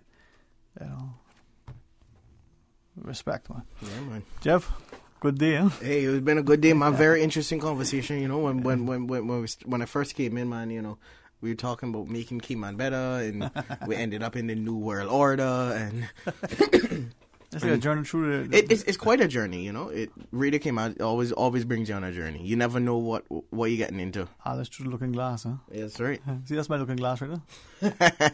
I mean, I would like a water glass, but no, Lord, you know what water glass is, right?